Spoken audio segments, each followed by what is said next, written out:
just to give a short introduction about Lionel, he is someone who owns, he's the owner of TF Tire, which has 5 locations within our district, as well as a few other locations throughout the Central Valley.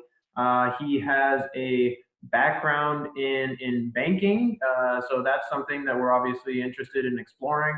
Because obviously it's very top of mind for many folks right now in the small business world.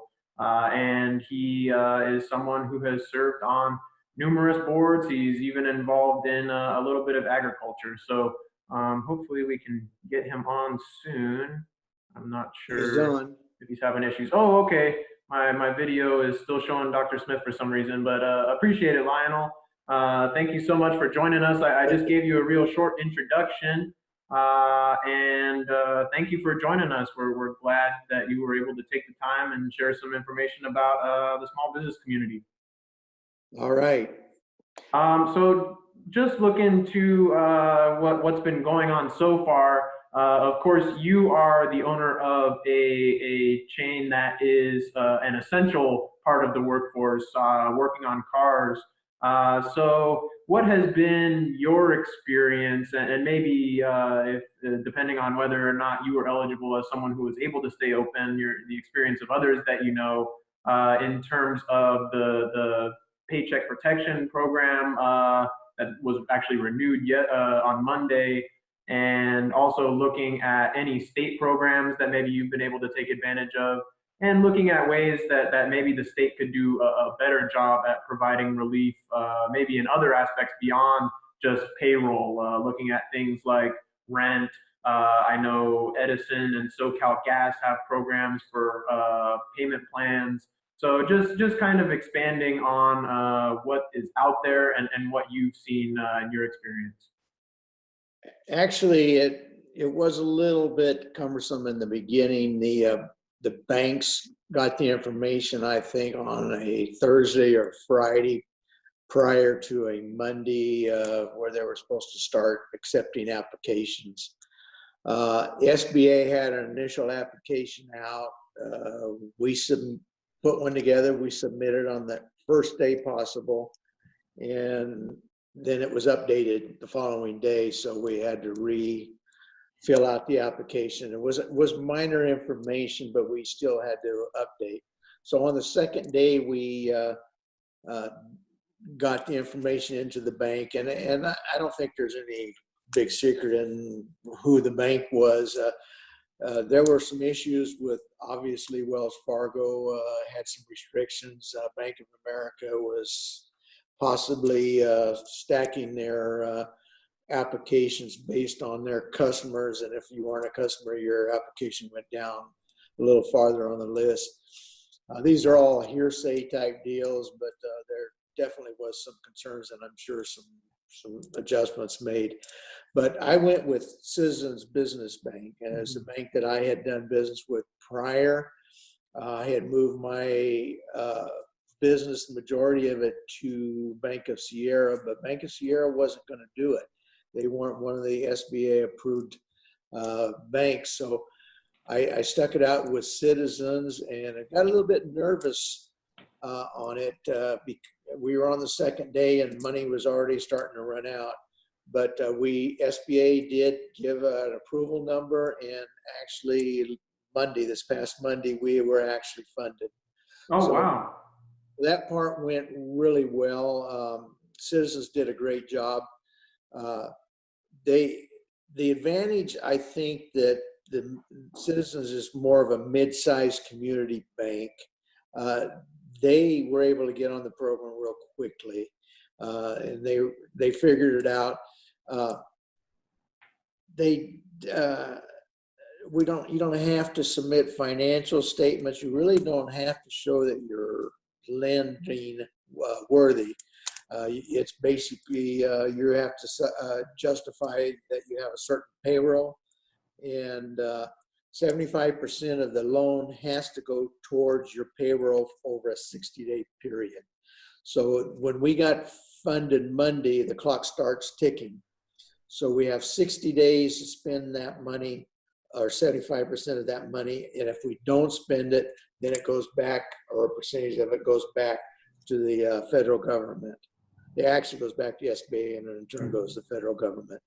So we are being real cautious on how we're going to spend the money. The other 25% can go to real estate payments. It can go to rent, leases. There's a few other items that you can do. Utility payments are also included in it. So it's actually a pretty well thought out program. The application we obtained online and then gave the bank the information. It went through pretty well. They asked for a couple of extra things, but it went through actually very well. I'm looking at some notes I jotted down here. Now there is a new program out that more additional funds are being sent to help finance some of the small businesses. This one in particular, they are tagging a huge amount of the money to small, rural, independent banks. So that's an advantage for people that do business with Bank of Sierra, which now is doing the loans, and some of your smaller 1 or 2, 3 branch banks. So if somebody out there is still trying to get a loan, you need to do it as quick as possible because those funds will run out. But my suggestion, if you're banking with especially a small independent, go to that bank, get your information as quickly as possible, and submit the application. If you wait, you're probably not going to see anything. There are other issues that came through or advantages of having this loan. There's a employee assistance program. So when this first came out, our business dropped. United States wise, 35% of all vehicles were parked. Right. They were not being used. And in a true reflection of our business, about 35% of our passenger and light truck tires, it dried up. It wasn't there. There wasn't any business at all. Fortunately, we're pretty diversified. We do a lot of farming. We sell a lot of ag tires and a lot of truck tires. We have a retread operation. So we're doing well. I mean, we were surviving, but we had to cut hours. So now there's an assistant program out there. One of them's through EDD. Mm-hmm. So if you cut your employees' hours by a certain percentage, then they are eligible to go in and get a partial unemployment. That was more of a challenge for my HR person to get it. He finally got it through EDD, but it was real difficult because their lines were packed. The computers, you just couldn't even get through.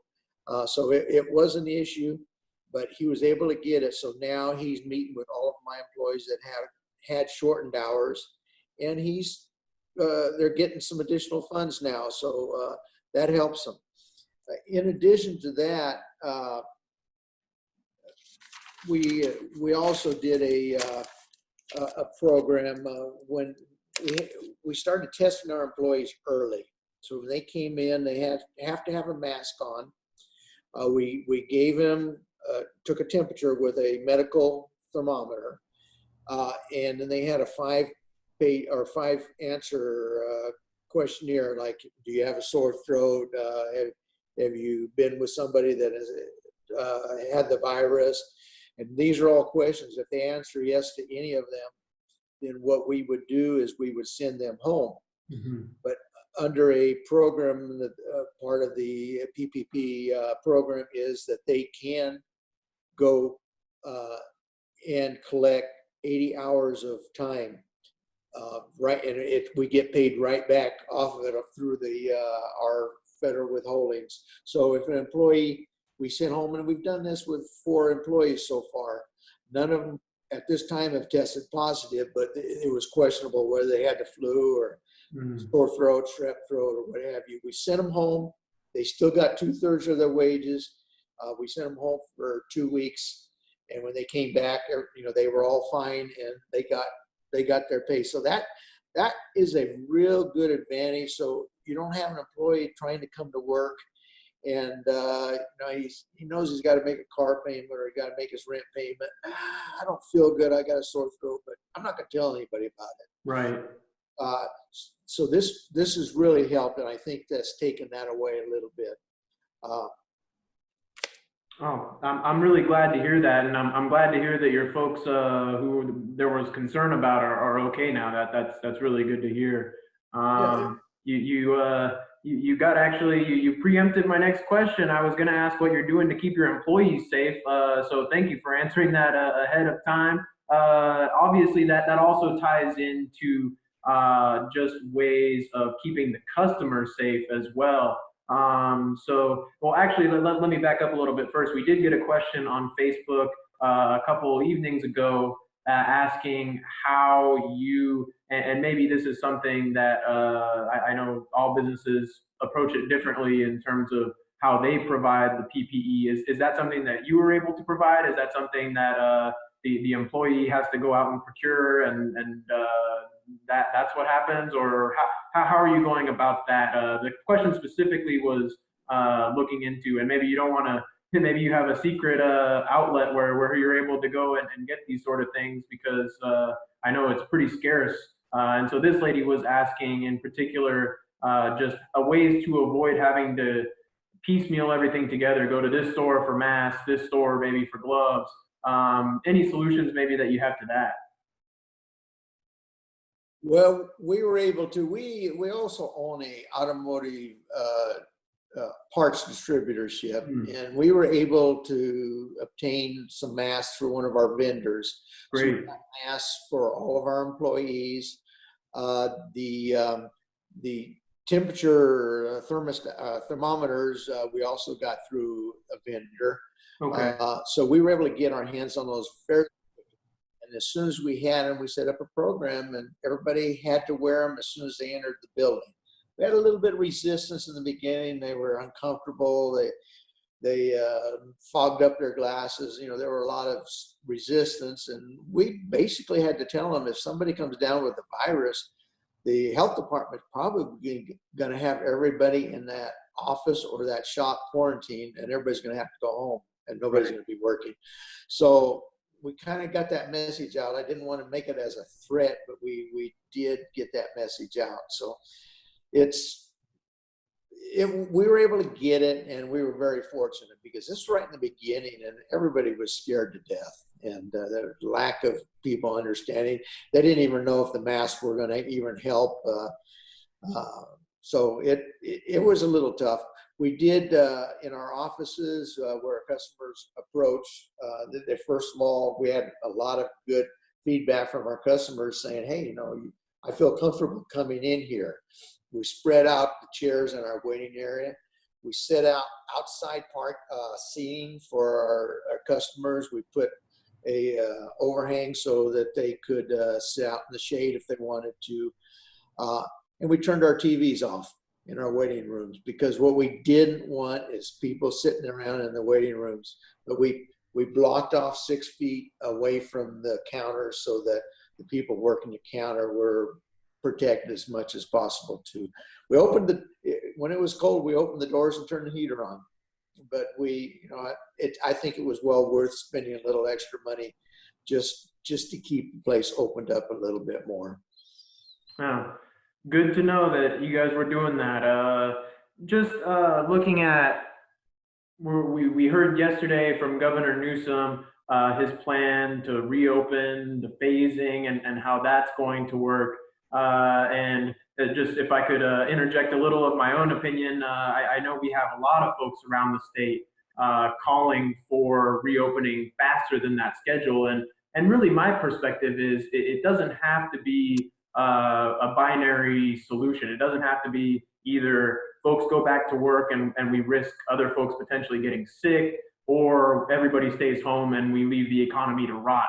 I don't see that we have that, or at least at the beginning of this crisis, because I mean, if it were up to me, like I say, and going back to the beginning of this, I see, and luckily you were in the boat where it took a long time, but you were able to get that loan the folks that I've heard from, it's been a little bit tougher. And so you see businesses, larger businesses, much larger, like, I mean, we saw in the newspaper the other day, the Los Angeles Lakers, some others, Nathan's Hot Dogs and Shake Shack, that aren't necessarily local here, but are huge nationwide chains, were able to get these loans. And so the way I see it, is really looking at so much of this call to reopen is because our small business community is hurting so badly right now.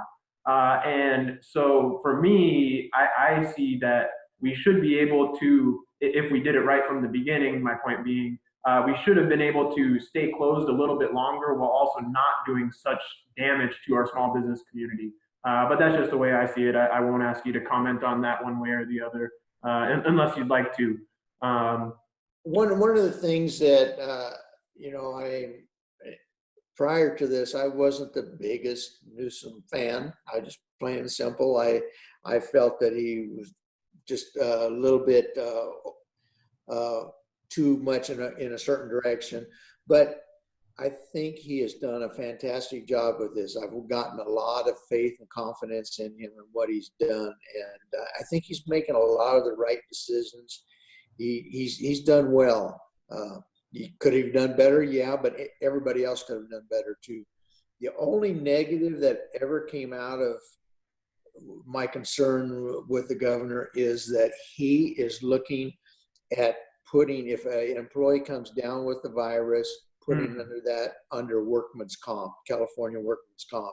Right. If he does that, that will be a disaster for the insurance companies and the businesses. State of Illinois has tried it. They got a judge to rule to not, to back away and not do it. I hope he doesn't try to go forward with that because, and a little background, there's about 40 of us dealers, tire dealers throughout the United States. We own our own workman's comp company.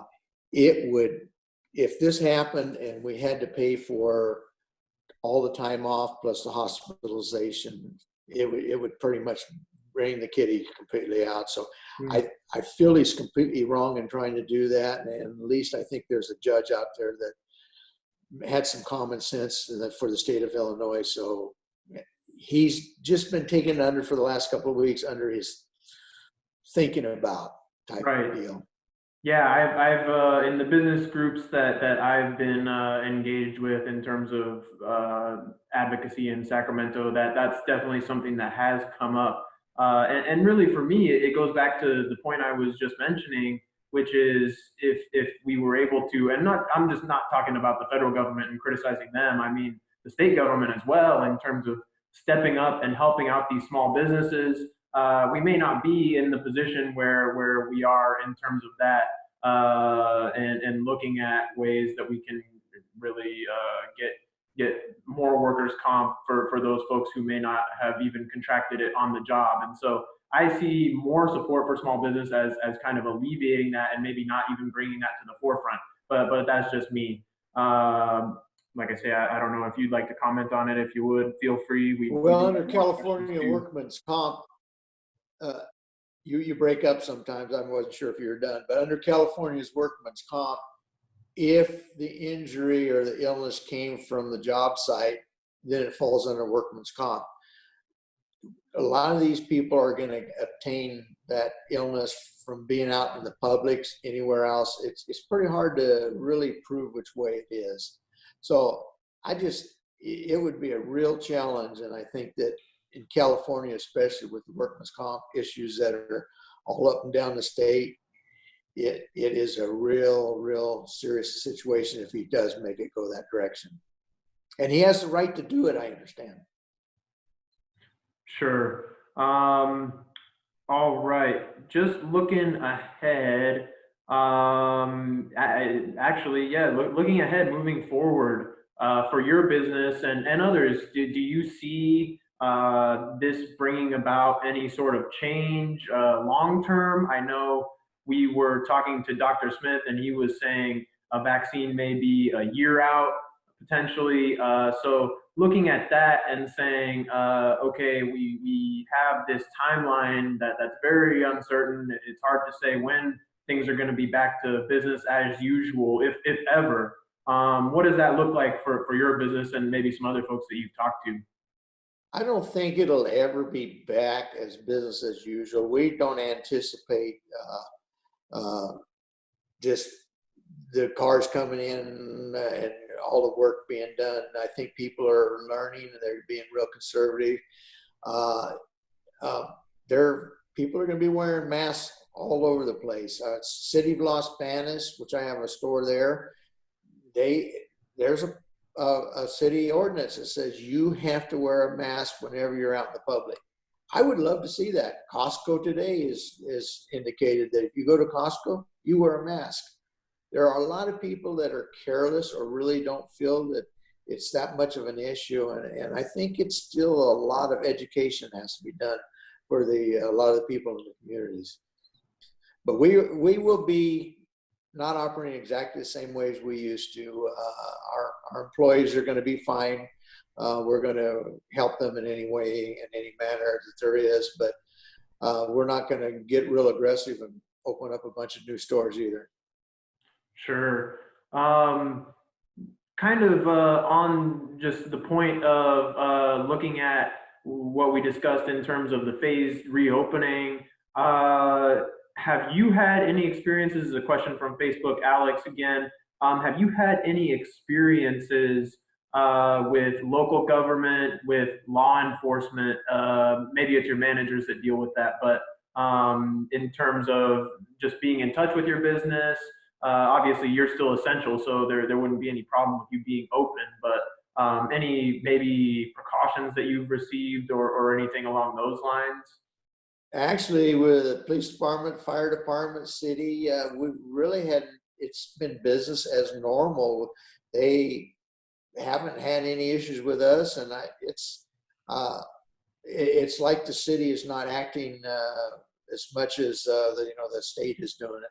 But we are an essential business because we do all the tire work for the city, the fire department, the school districts. Those are big parts of our business. So it is big for us, but no contacts really at all. Okay. It surprised me a little bit. Yeah, sure. Another question here from Gary, just looking maybe I don't know, you may not have an immediate answer for this, probably tap a little bit into your banking background. Just looking at what may be available in terms of financial support for retired seniors. Well, I think retired seniors, a lot of them are still going to be doing what they've been doing. A lot of them retired and didn't have their plans in place very well. I truly think that some of them are going to continue to work part-time.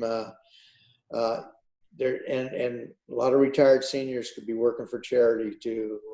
A lot of things out there that they could help in with charity people and organizations.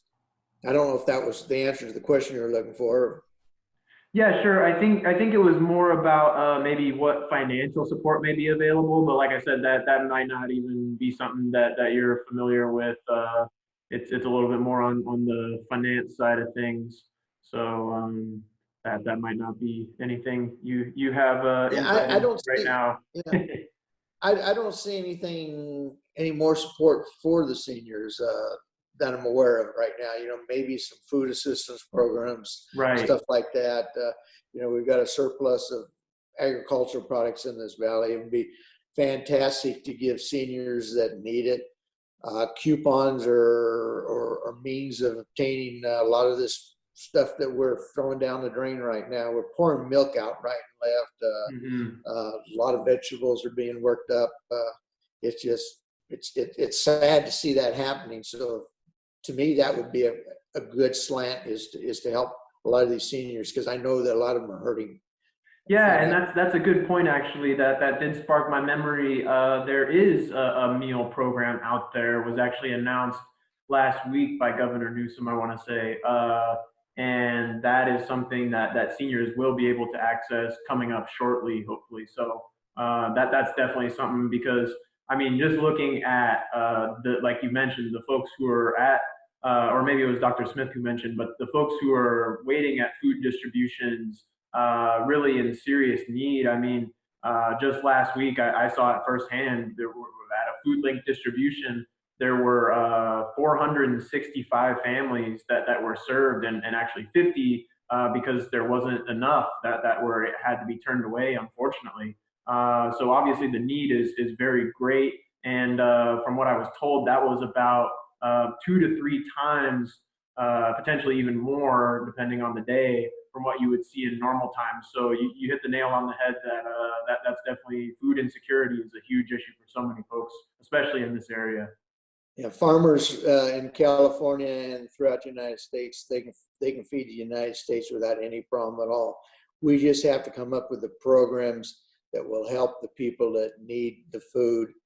Got to find a way to get it to them. That's great. I totally agree, Lionel. And unless, I'll check one last time to see if we have any new messages on Facebook. But it's looking like we are wrapped up. So I really appreciate you taking the time to share some information. It means a lot. And hope you and your family continue to stay safe and healthy.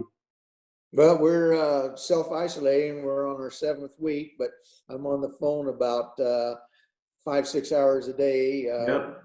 doing business. So I'm getting it done. We are figuring out ways to be creative, right? Yep. All right. Well, thank you so much, Lionel. Appreciate you joining us.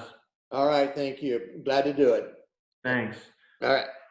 All right, so that about wraps us up, everybody. I really appreciated everybody tuning in. It means a lot, and I hope we were able to provide some useful information.